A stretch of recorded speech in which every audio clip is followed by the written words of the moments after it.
Y estamos de regreso aquí en Mañana en Directo. Bueno, diversas críticas ha generado que la agenda corta antidelincuencia despachada este miércoles por el Congreso no considerara la violencia contra las mujeres. El tema volvió a ser discutido luego del ataque que sufrió Nabila Rifo en Coyhaique. Sí, pues vamos a profundizar en este tema. Para eso establecemos contacto con la ex ministra del CERNAM, Laura Albornoz. Un gusto saludarla. Buen día. Muy buenos días, ¿cómo están? Bien, en primer lugar, conocer cuál es su postura crítica y luego entraremos también a las reacciones que también ha generado respecto a lo que ha pasado con esta agenda corta antidelincuencia y esta vinculación que se puede hacer también contra la violencia contra la mujer. Lo que sucede es que el día de ayer ustedes mismos me consultaron acerca de la situación de Nabila Rifo respecto de los hechos de violencia que han sido conocidos por todo el país. Y desde mucho tiempo el Servicio Nacional de la Mujer, antes y ahora me imagino también, pero en general las organizaciones de mujeres, la academia, ha solicitado insistentemente que este sea un tema de Estado. Así fue suscrito en el año 94 en la Convención de Belém do Pará, que es la convención internacional que establece justamente los mecanismos para prevenir, erradicar y sancionar la violencia de género.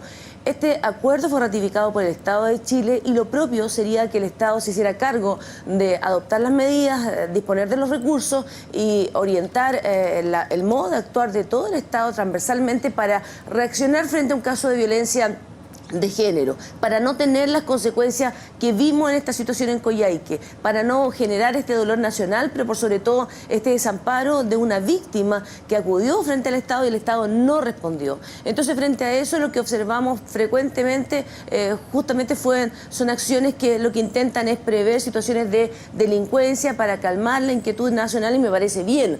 Hay una sensación de victimización que el Estado se hace cargo a través del Ministerio de Interior presentando una agenda corta antidelincuencia y me parece, yo no estoy de acuerdo con los mecanismos que ahí se establecen, pero bueno, es una opinión de una ciudadana más. Y la verdad es que a mí me preocupa que en definitiva el foco de atención esté puesta en ese tipo de situaciones y no en la situación real de delincuencia que vive Chile, que ocurre en el interior de los hogares de manera impune, silenciosa, dramática, como es el caso que acabamos de conocer. Yo quiero ser bien dramática. Muchos de nosotros hemos vivido, bien clara, digamos, muchos de nosotros hemos vivido situaciones dramáticas de violencia delictual. El caso en particular, en el mes de enero, un portonazo y mucha gente lo ha vivido y vive permanentemente, a lo mejor esta sensación de inseguridad. Pero me pregunto yo, en Chile es más importante el robo de un automóvil, esa delincuencia, que el delito de mayor connotación pública, ¿Laura? Que es la violencia al interior de los hogares. Entonces, ¿por qué no hacemos lo necesario justamente para hacernos cargo de lo más importante, lo que afecta a familias, esto que deja 4 hijos desprotegidos, con un padre en la cárcel, con una madre privada de la posibilidad de desempeñarse laboralmente, con todo el trauma psicológico? Entonces, tiene que ver solamente con un tema de prioridades. Laura, en ese sentido, ¿por dónde debería ir el accionar del gobierno ahora a partir del caso de Nabila Rifo y ya que el tema vuelve lamentablemente a estar puesto sobre la mesa, digamos, a raíz de una tragedia, pero ¿por dónde deben ir las medidas? Y te lo pregunto porque ayer también un grupo de parlamentarias pedía acción al gobierno para evitar que ocurrieran hechos como este. Pero ¿qué medidas se pueden adoptar en términos concretos, así bien prácticas, para evitar hechos como este, considerando que aquí hay temas de fondo también del machismo en nuestra sociedad, de la violencia de género, que son súper profundos? Mire, estos son problemas estructurales. Usted lo dice muy bien. Esto es un problema estructural, complejo, que no hay una única solución. Es multifactorial. Por lo tanto, hay que tomar muchas medidas. Y se han adoptado diferentes leyes, las casas de acogida que me tocó instalar en mi periodo, las centros que ahora se han aumentado por el CERNAM, los centros de atención ambulatoria, está la ley de femicidio, anteriormente la ley 20.066, reeducación por parte del Ministerio de Justicia. La verdad que a mí me parece un tanto irresponsable. Las parlamentarias de ayer fueron justamente las que han votado en contra de, por ejemplo, la despenalización del aborto cuando hay violación, que es la máxima forma de agredir a una mujer. Y hoy día el Estado chileno, como ustedes bien saben, y las personas que nos están escuchando también lo saben, sigue penalizando a la mujer en todos los casos. Entonces, esta postura de ahora preocupémonos de la violencia a mí me parece positiva por parte de las parlamentarias, pero son esas mismas parlamentarias de derecha las que no están a favor de la despenalización del aborto en 3 causales, una de ellas que supone un acto de máxima violencia, como es la violación sexual, que también la señora Rifo sufrió en Coyhaique hace un tiempo atrás. Entonces, tiene que ver con todo, y esto tenemos que entenderlo de esa forma. La violencia es estructural y tiene que ver con los múltiples aspectos de desarrollo de las personas. Tiene que ver con la violencia política, tiene que ver con el machismo imperante, tiene que ver con los roles, con la diferenciación de roles, con el estereotipo de las mujeres en los medios de comunicación, con el sexismo en la publicidad. Entonces, esto es un problema bastante más global que no se soluciona solo con una medida. En eso estamos de acuerdo. Sin embargo, aún esperaría que todo el Estado chileno, incluyendo el propio Parlamento, que ahora tiene la tupé de interpelar a la presidenta, el propio Parlamento y esas parlamentarias también tuvieran posiciones en contra de la violencia de género, como la que le mencioné hace un momento atrás. Pero todo el Estado, no es posible que, por ejemplo, se elabore un mecanismo de agenda corta contra la delincuencia y esta se haga cargo solo de los portonazos. No estoy diciendo que no sea importante. Yo acabo de contar que yo misma viví en carne propia el día de enero, fuera de mi casa, una situación como esta, y lo hemos vivido todo. Estoy tratando de personalizar para decir que este es un problema que nos aqueja a todos, por cierto.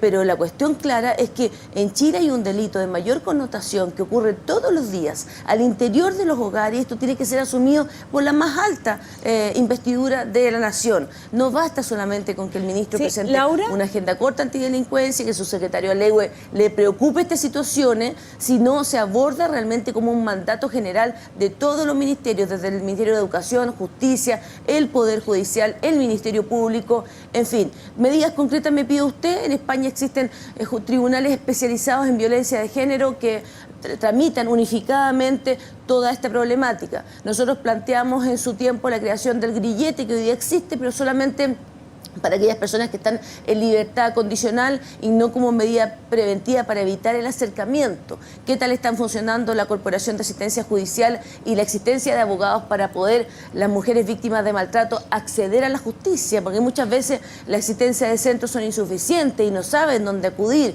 Entonces debería ser un tema tratado especialmente por las corporaciones de asistencia judicial. Entonces la verdad es que las medidas son múltiples. La existencia, hoy día, ¿qué va a pasar con la señora Rifo? ¿Qué pasa con sus hijos?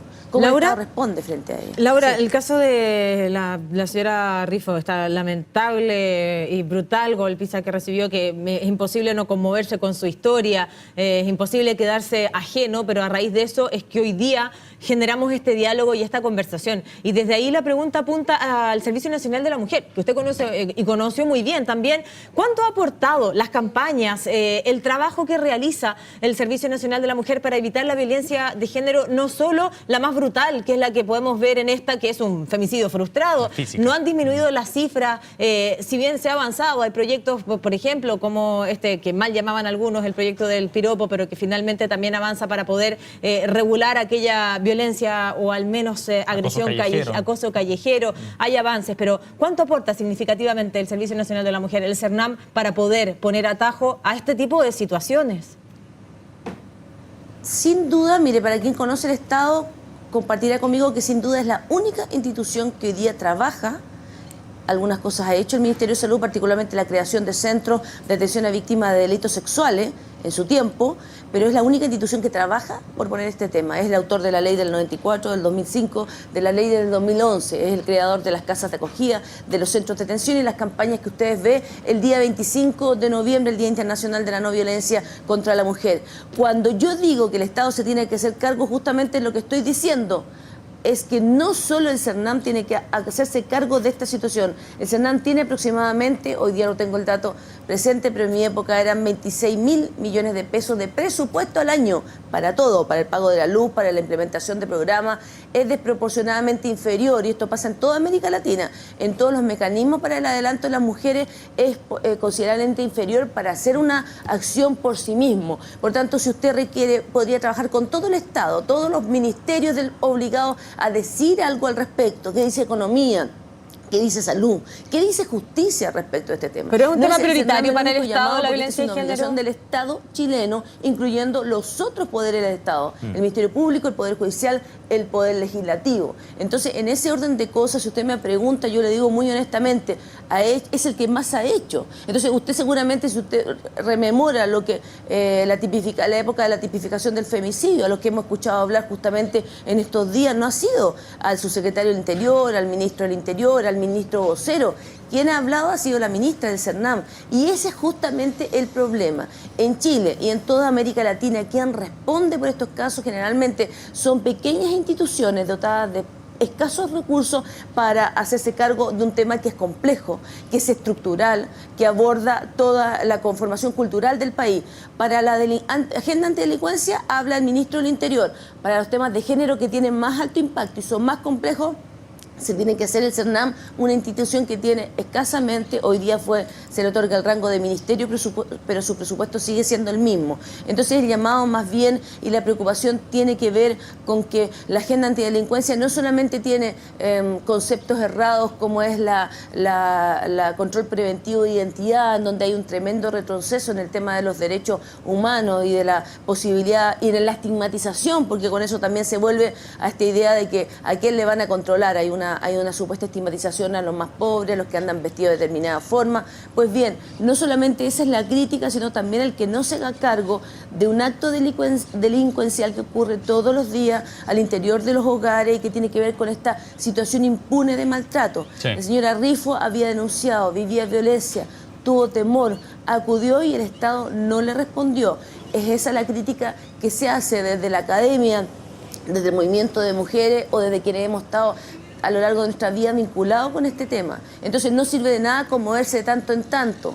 Las violaciones ocurren, el maltrato en actos de protesta contra las mujeres manifestantes en las calles, la situación de la niña Lisette, que vivió una situación dramática que también tiene una connotación de género en un centro del Sename. Esto es un problema mucho más amplio que abarca múltiples aspectos, porque la violencia contra la mujer tiene múltiples expresiones.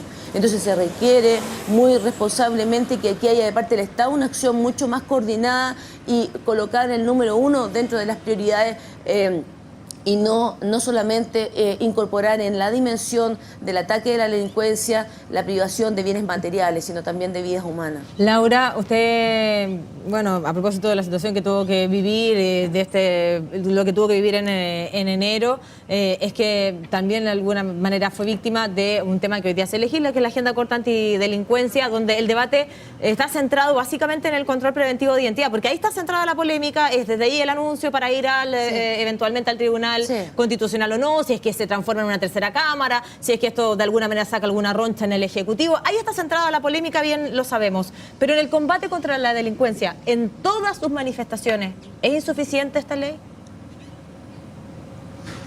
Yo creo que esta ley es insuficiente porque en definitiva el origen de la delincuencia y también, no de la violencia de género, pero sí de la delincuencia, es fuertemente la desigualdad. Cuando uno construye una sociedad altamente consumista, centrada en valores que no son los nuestros, no construye una economía de mercado, sino una sociedad de mercado, donde los poderosos son los que compran a los políticos, donde el valor de la familia en sus diversas dimensiones se diluye, donde el trabajo comunitario entre vecinos no pareciera ser lo importante, sino lo importante es cómo se salva uno, cómo asciende, cómo tiene más bienes materiales. La verdad es que es muy difícil solucionar problemas que tienen que ver una fuerte origen en la desigualdad, en la sensación de resignación o de frustración que viven muchas personas que no avanzan, que ven riqueza alrededor, ven crecimiento, pero que no les llega a ello.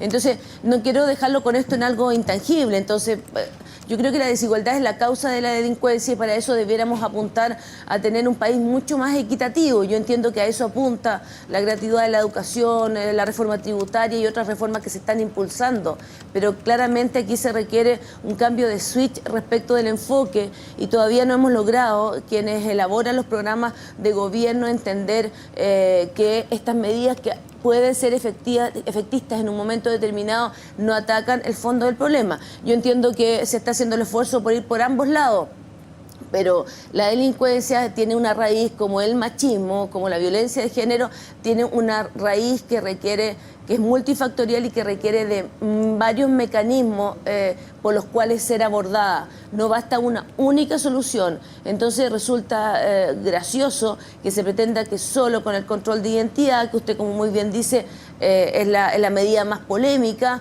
o con otras medidas cortoplacistas, este problema se solucione. Y yo creo que el gobierno no ha pensado en eso, pero no se explica bien cuando no dialogamos con los ciudadanos y no explicamos que esta es una medida, pero que se requiere abordar este tema de una manera bastante más integral, ¿eh? Que tiene que ver con razones de inequidad fuertemente establecidas en una sociedad, como dije hace momentos atrás, que ya se constituyó en una sociedad de mercado en donde el que puede más impone sus criterios, el que puede más compra senadores para aprobar leyes, el que puede más hace lo que quiere. Entonces, yo creo que en ese sentido estos temas tienen que ser mirados con una visión más de Estado que de coyuntura, y esa lamentablemente en los últimos tiempos no se ha observado con tanta claridad. Bien, Laura, le agradecemos muchísimo su tiempo y el contacto a esta hora de la mañana con CNN Chile, muy amable. Gracias a ustedes, que Buen tengan día. bien.